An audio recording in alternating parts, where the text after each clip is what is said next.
Ever wondered why people do what they do with their money and what's going on inside their heads?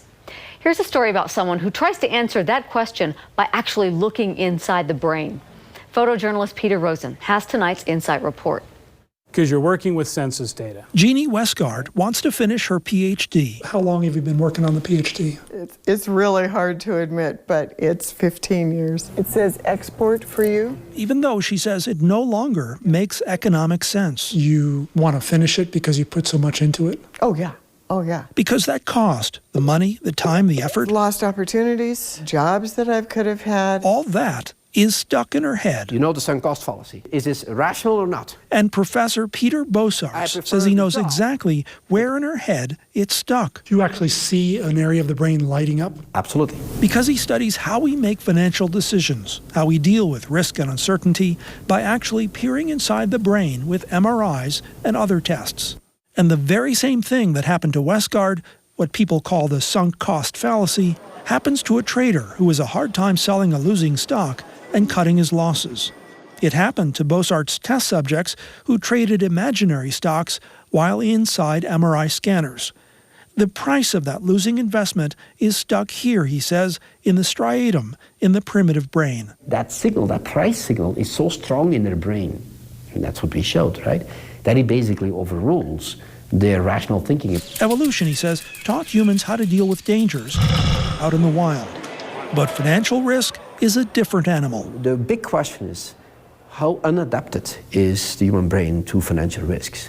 And can we do something about the financial risk so it becomes much more like the risk that we understand? For instance, the stock market has big ups and downs. It happened in 1987 as well. It drops 50%, and we panic. Time magazine, I remember very, very well. When maybe, he says, we shouldn't. That cover, that message was completely wrong.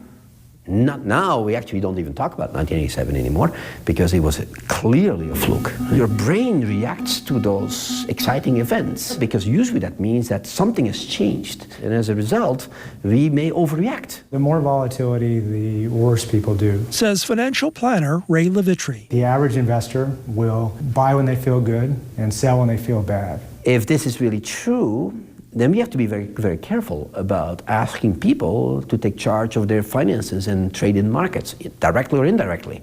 Levitri says an investor can short-circuit those emotional missteps by establishing a personal investment strategy and automatically rebalancing their portfolio. Rebalancing forces you to buy low and sell high.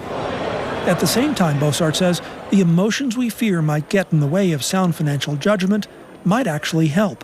In another study, subjects played card games while in MRI machines, and their brains did the card game math in the anterior insula, what Bosarts calls the seat of our emotions. And there we discovered very cool mathematical signals, as if emotions and mathematics were one and the same. In fact, he says there's evidence that people with brain lesions who are emotionally impaired make more financial mistakes. And this will give you a list. As for Jeannie Westgard, her decision to persevere is about more than just sunk costs.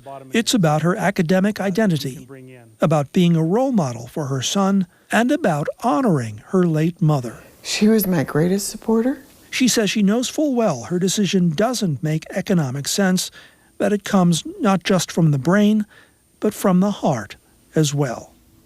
Peter Rosen, KSL 5 News.